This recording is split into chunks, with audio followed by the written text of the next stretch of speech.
Olá, essa é mais uma aula de escola dominical, hoje domingo, dia 14 de março de 2021.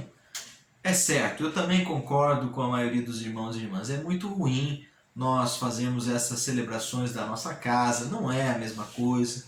Antes nós pudéssemos estar juntos e juntas ao redor de uma mesa, num bate-papo, seria muito melhor. Porém, a gente entende a necessidade de ficarmos em casa nesse tempo, né? É óbvio que tem gente que precisa trabalhar, o trabalho é necessário, mas o que depender de nós, né, a gente puder amenizar isso, e esse é o sentido da decisão da igreja, do pastor, né, do conselho, também do presbitério, de nós suspendermos temporariamente esses nossos encontros e fazer única e exclusivamente nesse período, né, no modo virtual. Mas eu espero que Deus aí, através do Espírito Santo, traga para nós entendimento nesse tempo. Então eu quero orar com você, vamos orar. Senhor, essa não é a forma que nós queríamos, mas é necessário, Senhor, para que vidas sejam mantidas, para que menos pessoas sejam contaminadas, para que haja mais espaço nas UTIs, nos hospitais. Senhor, nós clamamos o Teu santo nome, nos ajude, Senhor. Sobretudo, ajude aqueles que estão sofrendo, aquelas que estão sofrendo, as pessoas que estão nos leitos de hospitais, aqueles que estão contaminados, distantes dos seus familiares. Guarde, Senhor, e abençoe. Nós clamamos o Teu santo nome. Nessa hora, fale ao nosso coração, nessa hora de escola dominical.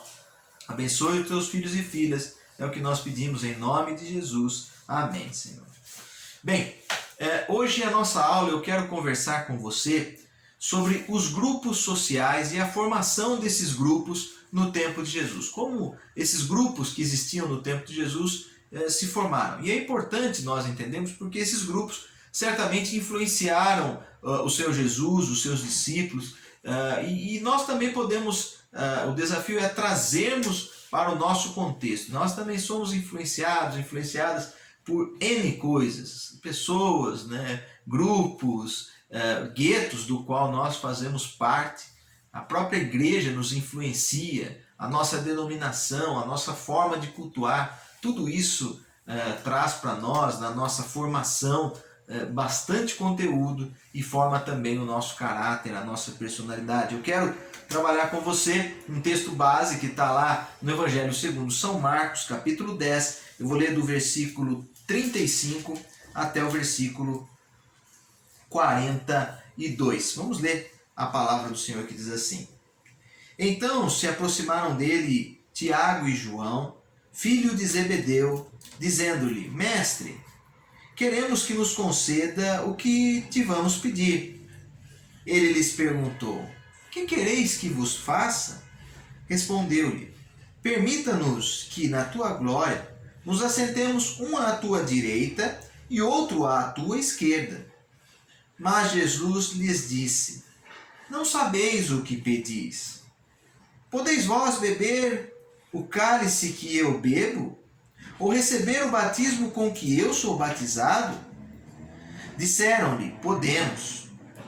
Tornou-lhes Jesus: Bebereis o cálice que eu bebo, e recebereis o batismo com que eu sou batizado. Quanto, porém, a sentar-se à minha direita ou à minha esquerda, não me compete concedê-lo, porque é para aqueles a quem está preparado. Ouvindo isto, indignaram-se os 10 contra Tiago e João. Mas Jesus, chamando-os para junto de si, disse-lhes: Sabeis que os que são considerados governadores dos povos têm-nos sob o domínio, e sobre eles os seus maiorais exercem autoridade. Até aí esse versículo, né? Eu quero ler até o 42. Percebam o quanto nesse texto nós podemos ver a influência dos discípulos, ou que os discípulos sofriam ou viviam, né? Foram ali influenciados pelo contexto. Né? Então eu quero com você pensar um pouco, né? Na formação, essa questão de governo, autoridade, maiorais, isso não vem da descendência judaica, né? Isso vem de um contexto helênico e também sobre a influência do Império Romano. E aí então é nesse contexto que os povos, né, as etnias, as religiões começam a surgir no tempo de Jesus. E eu quero, na nossa introdução, reler o versículo 42, que disse assim: Mas Jesus, chamando-os para junto de si, disse-lhes: Sabeis que os que são considerados governadores dos povos têm-nos sob seu domínio, e sobre eles os seus maiorais exercem autoridade. Vejam só, né? Nesse contexto de que tem um maioral, o outro que domina, o outro que é governador, o outro que é um líder que impõe, né? Um líder, e aqui por que não dizer tirano, como que isso acontece ou como isso chega para os discípulos? Primeiro a gente precisa entender o contexto cultural no qual eles estavam inseridos. Eu não sei se você vai conseguir ver aqui na imagem, mas aqui tem uma escultura grega, helênica, né? A cultura helênica, que era influência naquele povo, ela era predominante no contexto de vida na Palestina, quando o Senhor Jesus de Nazaré, viveu e exerceu o seu ministério. Helênica, né, essa palavra, ela vem de Helen.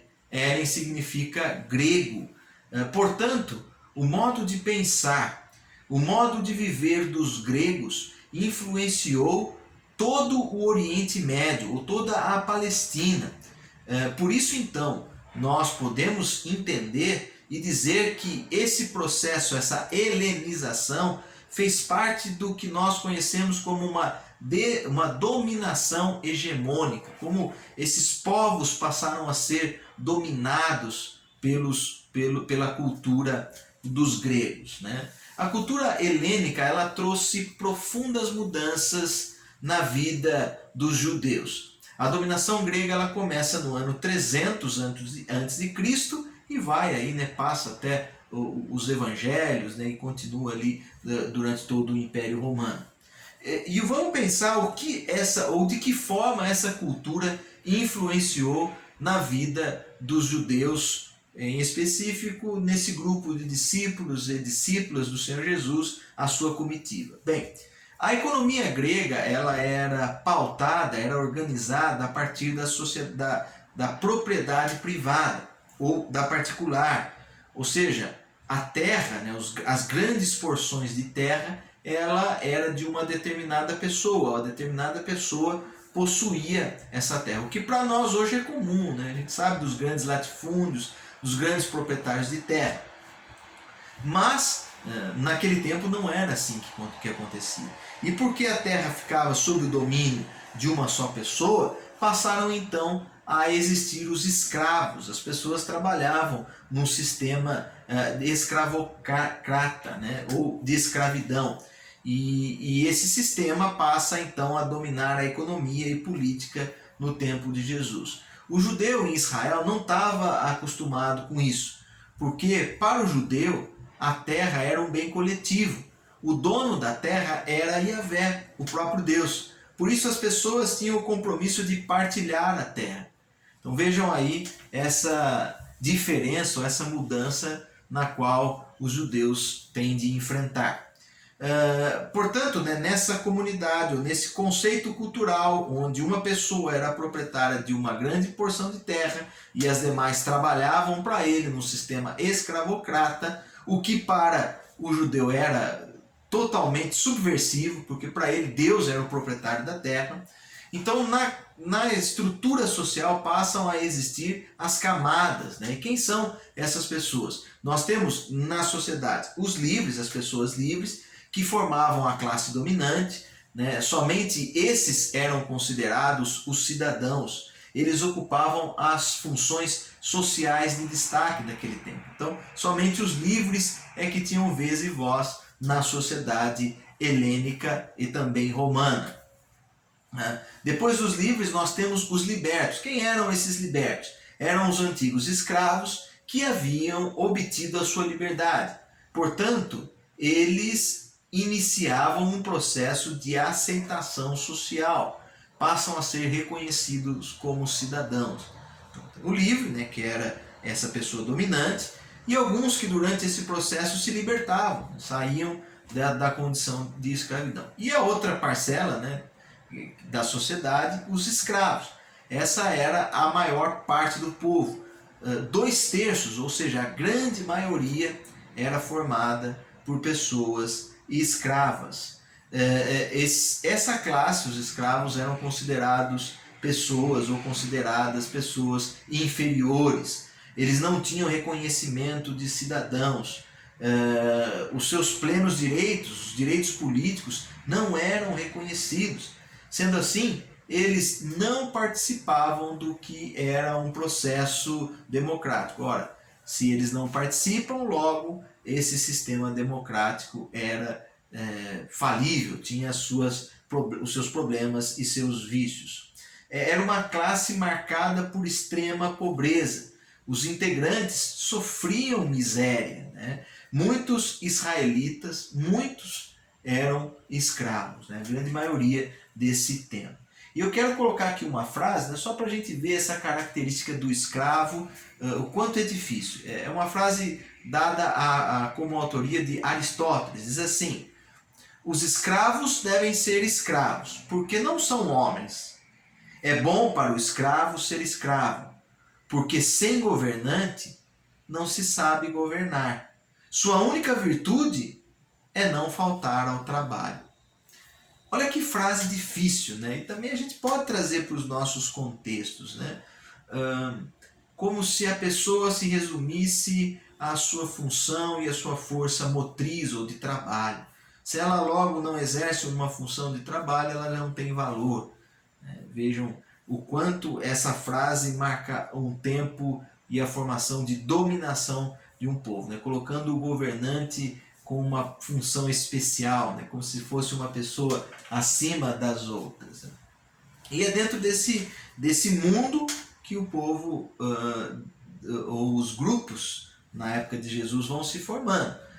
O helenismo, ele era uma cultura essencialmente urbana, era uma cultura da cidade, diferente do contexto palestinense, que era rural, né? As pessoas vinham da zona rural. É no mundo helênico que começam a existir as polis, ou seja, as cidades. Polis, né, ela vem da junção das palavras polis, que quer dizer política. Portanto, é na cidade que ocorre a política. E esse era o modelo padrão do grego, a cidade organizada, onde as discussões políticas, as organizações ocorriam nas praças públicas. Esse era o contexto. Né? A gente pode ver aí nas imagens, né, o formato das cidades gregas. Né? Elas eram bem marcadas nos seus templos, com a construção dos ginásios de esporte. Né? Tudo isso era bastante marcante nas cidades helênicas. E também ela tinha um destaque na formação militar. Bem, e como a cultura domina esse povo, esses judeus, né? Como essa cultura domina todo o Oriente Médio? Nós vamos tentar entender. Como eles faziam? Primeiro é no estilo de vida, né? Nós já dissemos aqui, o sistema escravocrata, a questão da cidade, né, mudando a característica rural desse povo, a questão da propriedade privada, tudo isso são estilos de vida que passam a determinar como os judeus deveriam conduzir as suas vidas. Então isso acontece. Outra importante informação, né, como eles dominavam, é a partir da organização e administração das cidades. Então as cidades eram organizadas como uma forma de colocar ou impor um sistema de vida para aquelas pessoas. Também eles dominavam os judeus por meio da cobrança de altas taxas de impostos. Né? Aquela forma de tributo era uma forma de também manipular as pessoas. Também o comércio e a moeda, né? A economia era toda dominada pelo mundo helênico.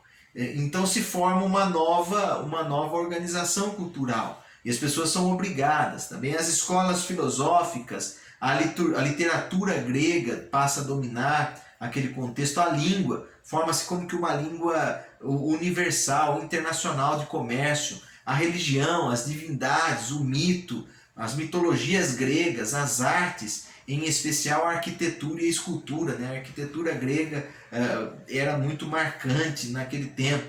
O esporte, a diversão, as Olimpíadas, todas eram formas de manipulação, e também, como nós dissemos, a força militar. Tudo isso eram questões que influenciavam a vida do povo. A centralidade da cultura helênica estava no indivíduo que buscava a sua afirmação e a sua liberdade para satisfazer os seus sentidos.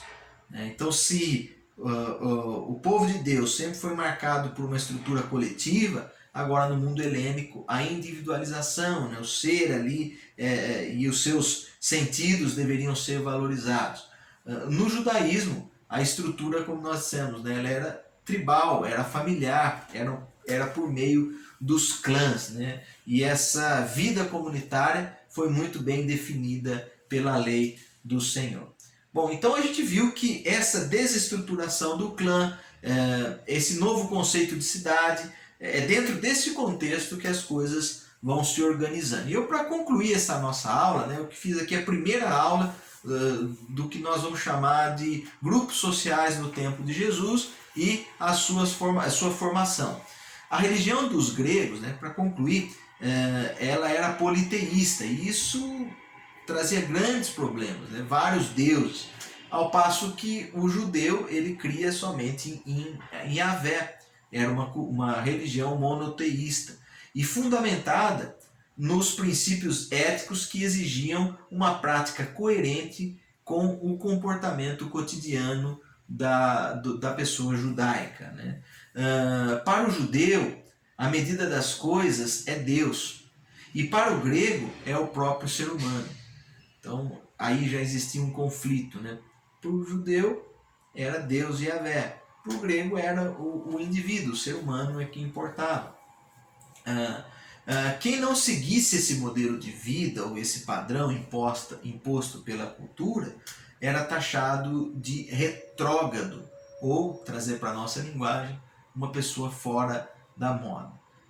Então, tudo isso, né, voltando para o texto bíblico, nós pensarmos, essa questão de um querer sentar à direita e outro à esquerda, é muito dessa influência, é dentro dessa cultura que forma a política e a estrutura romana, que vai ser a nossa próxima conversa no outro domingo. Mas eu queria deixar uma pergunta para nós trazermos para os nossos dias, e eu vou deixar que você faça isso na sua casa. Qual é a cultura predominante no seu tempo? Que cultura é essa que te influencia, que você se vê envolvido por ela e não consegue se libertar? Essa cultura tem facilitado ou dificultado a tua experiência de fé com o seu Deus? Essa cultura tem facilitado ou dificultado a sua espiritualidade? Eu quero que você pense, reflita, discuta aí com os seus na sua casa. Eu espero que essa aula tenha sido legal para você, e na próxima semana nós vamos continuar debatendo esse tema. A paz do Senhor, igreja.